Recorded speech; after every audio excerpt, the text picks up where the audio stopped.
কাতলা মাছের রেসিপি হয়তো আপনারা অনেকে অনেক রকম ভাবে ট্রাই করেছেন। আমি গ্যারান্টি দিয়ে বলছি, আমি যে পদ্ধতিতে কাতলা মাছের রেসিপিটা বানাচ্ছি আপনারা সেম পদ্ধতিতে এই রেসিপিটা বানিয়ে দেখুন, খুবই ভালো লাগবে।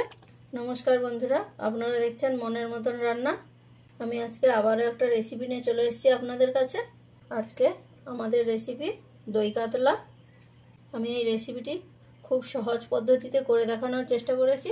তা বন্ধুরা, আমি কিভাবে এই রেসিপিটা বানাচ্ছি আপনারা প্রথম থেকে শেষ পর্যন্ত ভিডিওটা স্কিপ না করে দেখতে থাকুন। দই কাতলা বানানোর জন্য আমি এখানে কাতলা মাছের 7 পিস নিয়ে নিয়েছি। মাছটাকে প্রথমে ম্যারিনেট করে নেব। তার জন্য দিয়ে দিচ্ছি পরিমাণ মতন লবণ, পরিমাণ মতন হলুদের গুঁড়ো, দিচ্ছি 2 চামচ সাদা তেল। এখানে আপনারা অবশ্যই সাদা তেল দিয়ে নেবেন। ভালো করে এবারে লবণ হলুদটা আর তেলটাকে ভালো করে মেখে নিতে হবে।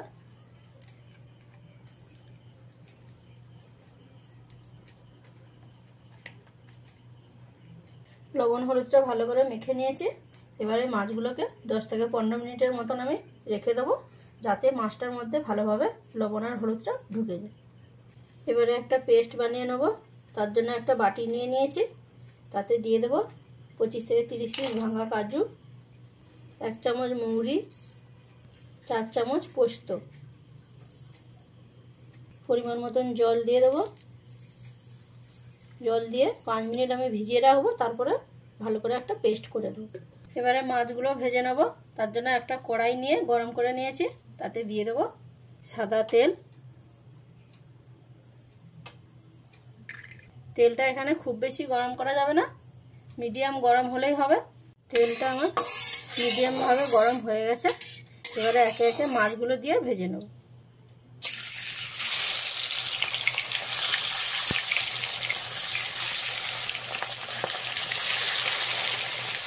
গ্যাসের ফ্লেমটা এই সময় মিডিয়ামে রেখে মাছগুলোকে ভেজে নেব।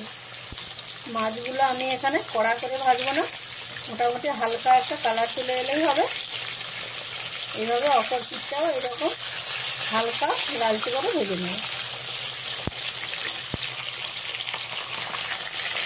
মাছগুলোর দুটো সাইডে খুব ভালো করে ভাজা হয়ে গেছে, আমি তুলে নিচ্ছি। একই পদ্ধতিতে বাকি মাছগুলো আমি ভেজে নেব। এই মাছগুলো আমার ভাজা হয়ে গেছে, নামিয়ে নিচ্ছি। এবার ওই একই তেলের মধ্যে দিয়ে দেবো কয়েকটা গোটা গরম মশলা। দিলাম 4টে এলাচ, 4 পিস লবঙ্গ, 1 পিস তেজপাতা, 4 পিস শুকনো লঙ্কা। এগুলো হালকা ভাজা ভাজা হয়ে গেলে এর মধ্যে দিয়ে দেবো পেঁয়াজ বাটা। আমি এখানে 2টো বড় সাইজের পেঁয়াজ নিয়ে বেটে নিয়েছি, সেটা দিয়ে দিয়েছি। পেঁয়াজটা এখানে ভালো করে ভেজে নিতে হবে। গ্যাসের ফ্লেমটা এই সময় আপনারা মিডিয়ামে দেবেন। পেঁয়াজটাকে কিছু সময় ভেজে নিয়েছি। এবারে এর মধ্যে দিয়ে দেবো 3 চামচ আদা রসুন বাটা, দিয়ে খুব ভালো করে মিশিয়ে নিয়ে ভেজে নিতে হবে। যতক্ষণ না পর্যন্ত আদা রসুনের কাঁচা গন্ধটা যাচ্ছে ততক্ষণ ভালো করে কষিয়ে নিতে হবে। আদা রসুনটা ভালো করে ভাজা হয়ে গেলে এর মধ্যে দিয়ে দিতে হবে বানিয়ে রাখা সেই পেস্টটা।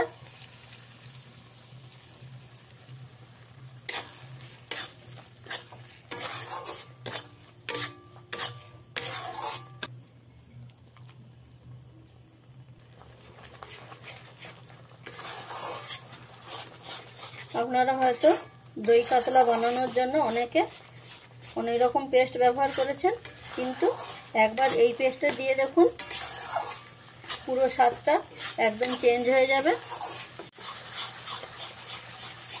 পেঁয়াজের সাথে এই পেস্টটা ভালো করে ভেজে নিতে হবে।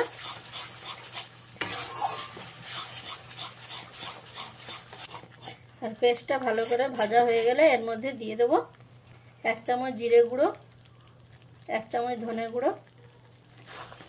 গ্যাসের ফ্লেমটাকে একদম লোতে করে মশলাটাকে খুব ভালো করে কষিয়ে নিতে হবে। ততক্ষণ কষাতে হবে যতক্ষণ না পর্যন্ত মশলা থেকে পুরো তেলটা ছেড়ে দিচ্ছে। ততক্ষণ আপনাদের ভালো করে কষিয়ে নিতে হবে। মশলাটা ভালো করে কষিয়ে নিয়েছি, দেখুন মশলা থেকে তেল ছেড়ে দিয়েছে। এবারে এর মধ্যে দিয়ে দেবো পরিমাণ মতন লবণ, দিয়ে খুব ভালো করে মিশিয়ে দেবো। মেশানো হয়ে গেলে এর মধ্যে দিয়ে দেবো 250 গ্রাম ফেটানো টক দই। টক দইটা দিয়ে ভালো করে মশলার সঙ্গে মিশিয়ে নিতে হবে, নাহলে দইটা ফেটে যাওয়ার সম্ভাবনা থাকবে। আর এই সময় গ্যাসের ফ্লেমটা আপনারা অবশ্যই লোতে দেবেন, দিয়ে এইরকম ভালো করে মিশিয়ে নেবেন। দইটা দিয়ে খুব ভালো করে মিশিয়ে নিয়েছি। এবারে এর মধ্যে দিয়ে দেবো পরিমাণ মতন জল,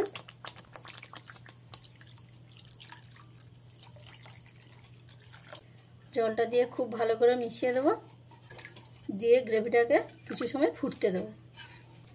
গ্রেভিটা ফুটে গেলে ভেজে রাখা মাছগুলো দিয়ে দেবো।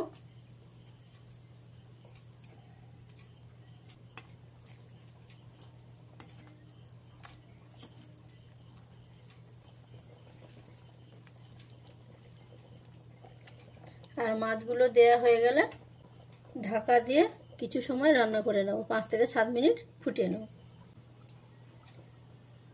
আর ঢাকাটা খুললেই আমাদের দই কাতলা একদম রেডি। দেখুন কতটা লোভনীয় দেখতে লাগছে, আর গ্রেভিটা কত সুন্দর হয়েছে।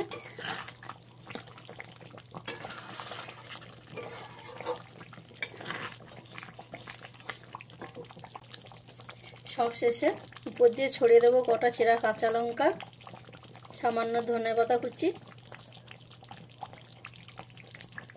কাতলা মাছের রেসিপি হয়তো আপনারা অনেকে অনেক রকমভাবে ট্রাই করেছেন, আমি গ্যারেন্টি দিয়ে বলছি আমি যে পদ্ধতিতে কাতলা মাছের রেসিপিটা বানাচ্ছি আপনারা সেম পদ্ধতিতে এই রেসিপিটা বানিয়ে দেখুন, খুবই ভালো লাগবে।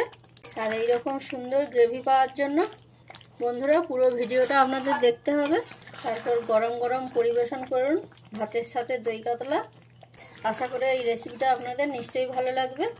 আর রেসিপিটা যদি ভালো লাগে তাহলে চ্যানেলটিকে লাইক, শেয়ার এবং সাবস্ক্রাইব করতে ভুলবেন না। আর রান্নাটা কেমন লাগলো সেইটা কমেন্টের মাধ্যমে জানাতে ভুলবেন না। তাহলে বন্ধুরা দেখা হচ্ছে পরের ভিডিওতে নতুন একটা রেসিপি নিয়ে। আপনারা ভালো থাকুন, সুস্থ থাকুন। রান্নাটা আমার কমপ্লিট, আমি নামিয়ে নিচ্ছি।